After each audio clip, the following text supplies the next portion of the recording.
of what truly matters, our families. Healthy families make healthy societies. I'm Randy. And I'm Leslie. We're diving deep into the powerful insights of Dr. Randy's groundbreaking book, The Family Legacy: Shaping Culture from the Inside Out. Hear inspiring stories and strategies to transform your family. We'll explore topics like communication, forgiveness, healing, parenting, marriage. We'll cover it all. We'll have provoking conversations with experts, coaches, and real-life families who are benefiting from intentional family building. This podcast isn't just about theories, it's about tools that you can implement today. We all come from families, so this podcast is for you. Join us on this incredible family journey. Subscribe now as we learn to do family as God designed. Transforming families one episode at a time. Remember, whoever wins the family wins the culture in the end. Let's go. Hi there, and welcome to episode 2, Transforming Families with Randy and Leslie. The first episode, we just introduced you to us. We talked about, our background, our history. So if you missed that, you might want to pick that up if you want to know who it is that's on the other side of this microphone. But we had our story last time. So this time we've got a story about another couple of families. Leslie, go ahead. Yeah, this is the tale of two other families. This is right out of Randy's best-selling book, The Family Legacy: Shaping Culture from the Inside Out. So we're going to have a little story time. So pull up your nap mat and pay attention. Here we go. This amazing story of two families spans several generations. Both trace their lineage back to two men who lived in colonial America. One called himself Jukes, but his name isn't so important. He was constantly coming up with a new alias to stay a step ahead of the law. Jukes was, according to his neighbors, a shiftless, lazy no-account. The little that he managed to scrape together was mostly gained by his marginal skills as a petty thief. However, Mr. Jukes was never clever enough to outwit the local sheriff. He was constantly in and out of jail. His wife was a woman of low morals who spent too much time in a drunken stupor. At the turn of the 20th century, a series of sociologists managed to uncover 1,200 descendants in the Jukes family tree. Some 300 were professional beggars. More than 100 were convicted criminals. 60 were thieves and pickpockets. At least 400 of them were drunkards or drug addicts. Another 7 were convicted murderers, although several more were suspects. More than 50 of them spent time in mental institutions. Of the 1,200 descendants discovered by educators, only 20 had ever learned a trade. Half who did learn their trade in prison. Fewer than 200 of Jukes' descendants finished high school, and none attended college. The Jukes family record was one of pauperism, prison, imbecility, insanity, prostitution, panhandling, drunkenness, and drug abuse. And if you go back and listen to my story, it kind of sounds like mine. One sociologist also studied the family tree of a colonial contemporary of Jukes. He was a preacher, as was his father and grandfather. Scholars say that he was the greatest theologian and philosopher ever produced by America. His dynamic preaching sparked a great spiritual awakening that birthed the American Revolution. Maybe you remember this third president of Princeton, the Reverend Jonathan Edwards, and his famous sermon, Sinners in the Hands of an Angry God. But you may not have ever shaken his family tree to see what fell out. A total of 400 descendants have been traced to Jonathan Edwards and his wife, Sarah. Among them was a U.S. vice president, 3 U.S. senators, 3 governors, 3 mayors, 13 college and university presidents, and 30 judges. Around 65 of Edwards' progeny were college professors. Another 100 were ministers, missionaries, or seminary professors. 80 were public office holders. In his family tree, there were 100 lawyers and 60 medical doctors. Several descendants had written books, published newspapers, or been editors of journals. Until the beginning of the 20th century, listen to this, every major industry in America had as its founder or promoter an offspring of Jonathan and Sarah Edwards. Wow. Most families are a mixed bag of success and failures. Few are as dismal as Jukes' descendants or as stellar as Edwards' progeny, but the contrast cannot be missed. The lessons cannot be missed. Parents have a profound impact on their world for generations to come. the story of these two families shouts a message. Yeah, what a powerful story. I love that. And that's why I included it in the book. And, it brings to me the question, we ask people this at our conferences and we're talking with them, what's the tale of your family? I mean, as you look back historically, what's there? What's the facts, right? That this is without judgment. We all, like I says, fewer is great or fewer is bad is what we just read about. But what is your family line story? And here's another question that's equally as important, probably more so. What will the story be as you look ahead to your kids, your grandchildren, your generations? And what can you do to help shape that future so that it looks more like the Edwards family and less like the Jukes family?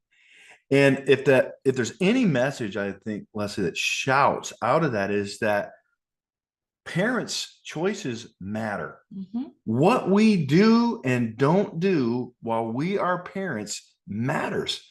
That we shape the character and the nature of our children, and that translates into what happens in our culture. So, just in case you missed the last episode, we don't want anybody to be disqualified here because we did not start this work until our kids were grown. So I don't want anybody tuning out or saying it's too late for us or my kids are grown. It's not too late. That's right. And today, what we really want to focus in on is, what is the Family Reformation Project?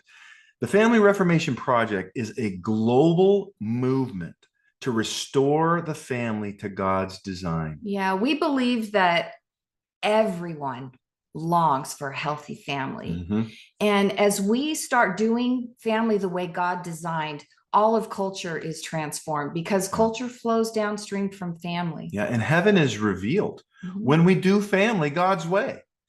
When we do His will, His way, it's powerful and it works because He designed it that way. Yeah. And so the Family Reformation Project, what it is, it's our own journey with our family and our kids that were broken. We talked about that last time, and just really in a bad place, and how by going after God and learning how He does family and creating these tools and exercises and then doing them with our children, what happened is we began to heal and we began to be restored relationally to each other and to the Lord. And we began to get connected where we were disconnected. And we began to do family in the 6 patterns or protocols of the way that God does family. And as we've continued to do that now for somewhat 5 years, it is amazing to see. And out of that comes this response, this solution, if you will, for the family to the problem. And you don't have to look very far to see the problems today. Just look at the headlines. We've got a mess. Look at the headlines. Look at the culture. We've got gender and identity wars going on. We've got a public school system that is so against parental rights in many districts, not all, that it's absolutely wrong is right, right is wrong, good is bad, just like the Bible said it would be in the last days, by the way. And there is this swell movement, wokeism, and I don't want to be political, but if you look at the headlines, you look at the suicide rates, you look at the crime rates in our cities, you look at culture is falling. And it's because families have fallen first. Yeah, we've got to understand that we could, and many do, blame the school system. They blame the political realm. They blame what arts and media is pumping out, or they blame the church. It goes on and on. But the truth is that the people that are leading these spheres, these gates of culture, all came from families. Yeah. And so what do we do about that? Yeah. So first thing, I'd just like to ask you and let you think for a moment. What is the problem? What is the problem? We talk a lot about what's going wrong, right? All the fatherlessness stats, for example, incarceration stats and all the motherlessness, we see the crumbling of culture and family all around us. But if we were to say, okay, let's solve this, what is this? That's the question I asked the Lord, and I studied, and then and ended up writing The Family Legacy, Shaping Culture from the Inside Out, how to lead your family, live your legacy, and shape culture in the process. And what I discovered in searching through, 8 civilizations, was the fall of the family was at the root. But at the root of the fall of the family were 3 things. This is the problem through the research. I write all about this in the book, in the workbook, in the e-course. Identity drift, coupled with the failure to self-govern well, and the choice not to steward the family as God designed. Now that's a mouthful, but let me break it down for you. Mm-hmm. Identity drift. The truth is, we don't know who we are.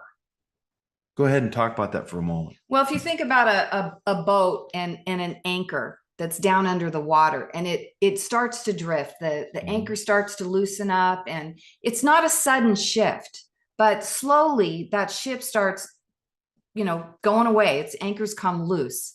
We've disconnected from the Lord, and this boat finds itself way out in the sea. And that's what we believe has happened. And the truth is, the enemy of our souls has been going after identity since the beginning of time, all the way back to the garden, guys. The first thing he did was when he was deceiving Adam and Eve. Did God really say? So he was going after God's identity. And surely you won't die. You'll be, this is the big lie that started it all. If you eat from this tree, the tree of the knowledge of good and evil, you'll be like God. Already. They already were like God, because the word says he formed us out of the dust of the earth, and he breathed. It's raw. He breathed his very character and nature, his spirit, into mankind, and we became a living being. And the word says that he created us in his image, male and female. We already were like God. The original big fat lie right there. And nothing's new under the sun. He's still a liar. He's a father of lies. So he jerked that anchor of identity loose in the garden, and generation after generation after generation, now you can identify with anything. And I'm not critical of these people, because God loves every person. And the truth is that so many people are deceived. And frankly, a lot of Christians are still deceived, because we haven't connected that the root problem is that we don't know who we are, and we don't know why we're here. And we can learn all the Bible stories and all the fun things, and if we don't understand that God in flesh is who we are, in his image, in his light. We were made for revelation and counsel and might. We were made to govern. And we're going to talk about more of that later, but identity drift's a number one problem. If we really knew who we were and who God is, that would address so much of what's gone wrong in the family and in the culture. And we were created in the likeness of God, and also in the context of family. God is a family, Father, Son, Holy Spirit. Mm-hmm. And we believe he created us because he wanted to be known. Mm-hmm. He wanted a family. And here's the good news. In the beginning, he created us in the form of a family. And it's a love story. If you read the Bible in context, and you read the whole story, at the end of the story, the groom comes back for the bride, and there's a family. Yeah. God is family. He is for families, for your family. Yeah. So we're going to go on and on more about God's design for family, but let me talk quick about the problem and then the solution. Okay. Not only do we not know who we are and we have identity drift, but secondly, we have failed to self-govern well. In other words, we don't understand that we're spirit, mind, body, soul, spirit, will, and emotion. I'm sorry, mind, will, and emotion. The enemy, God, we don't understand the dynamics of how all of that works together, and we don't know how to govern. And more so, we're not teaching our children. By and large, there are places, thankfully, but by and large, we're not doing a good job teaching our children who they are, and how they can walk by the Spirit. That's the way of the kingdom. God's design was that he fills us up and we commune and we're one with him. And then we we have his mind and we have his heart, and we do things in agreement with him, and we govern the earth like heaven. Yeah. Well, we don't know how to govern ourselves well. Instead, we're led by our emotions, or we're led by our intellect, or we're led by our flesh, and we're led by the enemy, and we do not know how to govern, to direct the flow of our being so that we agree with God and how he thinks and how he feels and what he's doing and how he does it, so that we can be his family here on the earth. And this is a lot of the work. How do we know who we are? We have a whole protocol on identity. We have a whole protocol on self-governing. We call it the EQ protocol, but it is how To walk in the spirit. And finally, the third part of the problem is the choice. And this is important. I know you're sitting there in your car and whatever, your desk. Say the choice.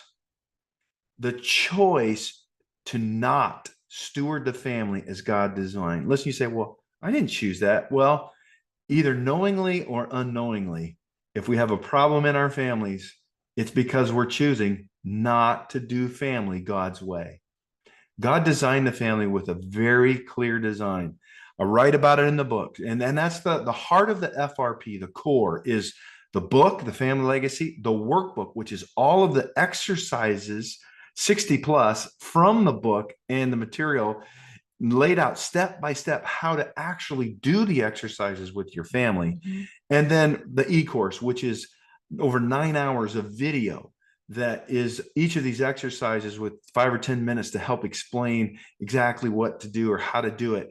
And that's the core of the curriculum. But what we're doing with that, and here's the vision of the Family Reformation Project.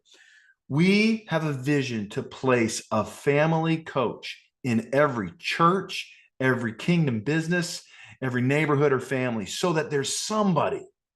You think, well, gosh, where do I go to family school? Where do I get help for my family? There's somebody that understands how God does family by his design, and how to use these exercises to bring our families to a place of healing and identity and growth and self-governing and ability to choose and actually do, not just theoretically or ideologically, but practically. Mm-hmm. How do I do that? How do I speak the truth in love? How do I listen empathetically?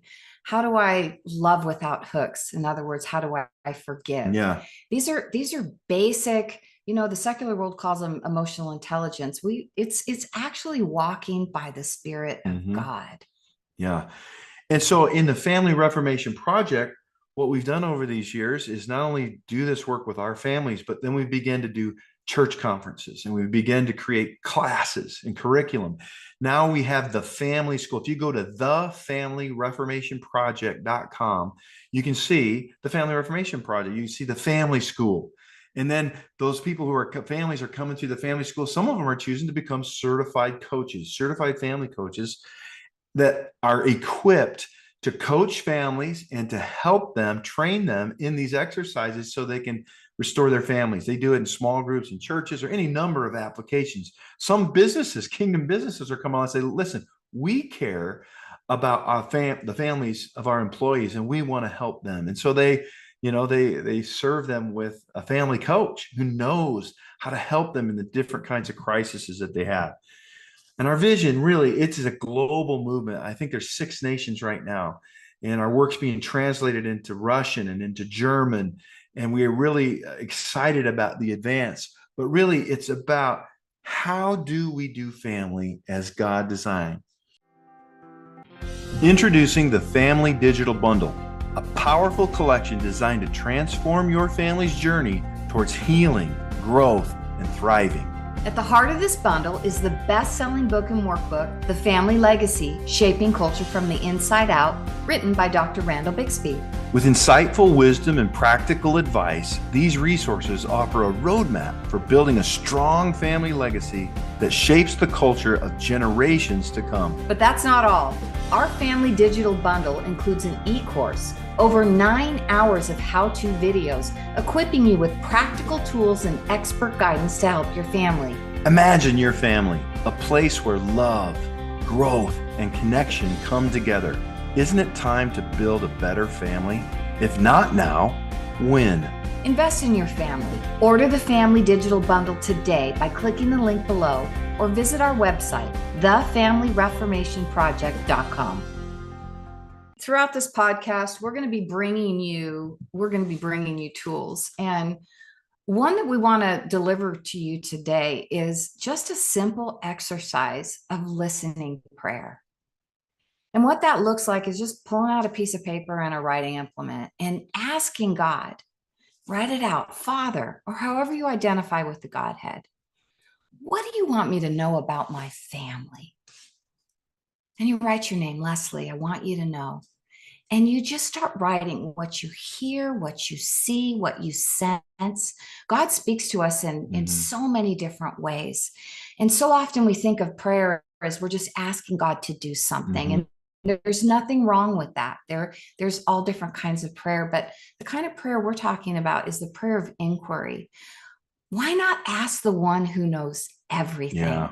If you're finding yourself in a place like, man, my family's so messed up, it's too late for us. It's not too late for you. That's right. And God has a strategy to restore your family. But first, we need to get God's heart for our own families.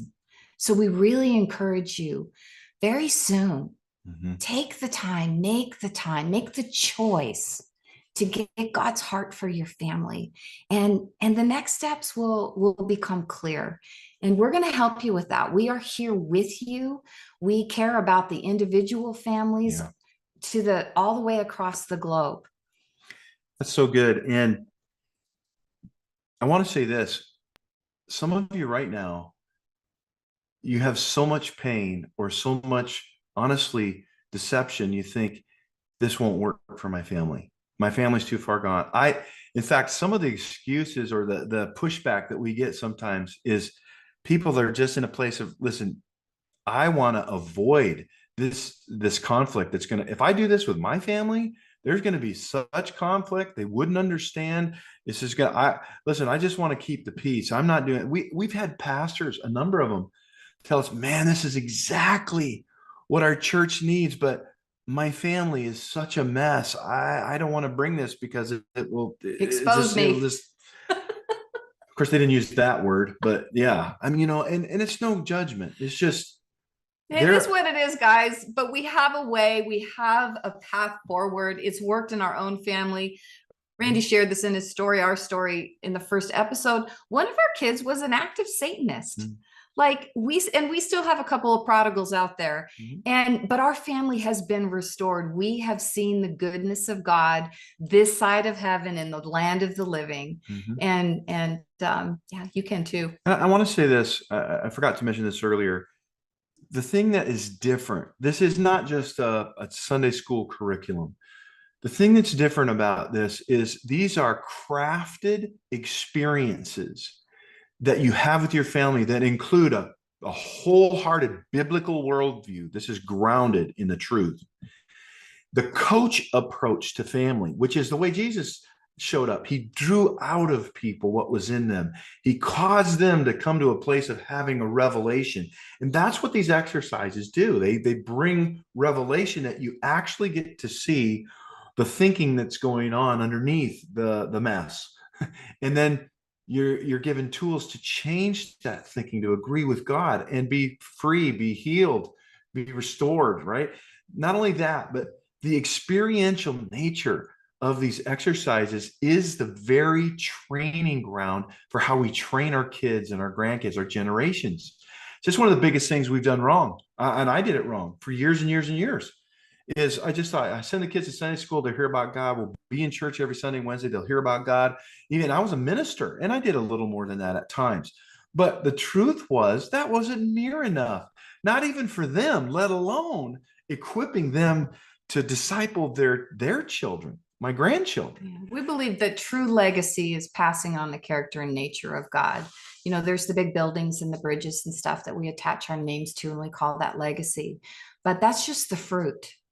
The real legacy is, what are we passing on generationally? So that's so good. And how do you pass on God's love and his courage and faith and, patience? And well, it's a different road than just giving some knowledge. You don't know your way to intimacy and oneness with God. You don't. You have a revelation, you do know something, but then you become something, and then you do something. Know, be, do. That transformation that has to happen. It does start with some heart thinking, but it goes way beyond that. And that's why the exercises, the family school, training certified family coaches, and getting the word out there, in conferences, all the stuff that we do. Listen, we want to help your family. We want to be here for you, and we're committed to giving you tools. So go back to the tool, the listening prayer. I dare you. Listen to God about what he wants you to know about your family today. You might be surprised. Yeah. How good and how great his plans are for your family, no matter the place they're at. Listen, if you want more on the Family Reformation Project, again, you can go to thefamilyreformationproject.com. Don't do .org. You're going to get a completely different program. It's thefamilyreformationproject.com. And we encourage you, please download this podcast, share it with your friends, follow us. We really want to get the messaging out there. Let's heal our families. Yeah, we are excited about our next episode. We have who's one of my newest and best friends. I really love this guy, Jared Lasky. He's an amazing guy. We'll tell you about him, but he's got a ministry, Fireborn Ministries, in his podcast that's very, very popular called Adventures in the Spirit. He's going to be our guest on the program tomorrow, and I hope you'll join us. God bless. Remember, whoever wins the family wins the culture in the end. We'll see you later. That wraps up another inspiring episode of Transforming Families with Randy and Leslie. We hope that today's conversation has left you feeling empowered and equipped to take action. Remember, transforming families begins with transforming ourselves. Let's be intentional, loving, and persevere. You're not alone. We're right here with you. We believe Proverbs 24:3, wise people are builders. They build families, businesses, and communities. Through intelligence and insight, their enterprises are established and endure. Thanks for joining us today. We encourage you to stay connected with us on social media, join our email list, and learn more about our resources and classes at the Family School by visiting thefamilyreformationproject.com. Remember to subscribe, share with your loved ones, and spread the word about transforming families. We'll see you on our next episode. And remember, whoever wins the family wins the culture in the end.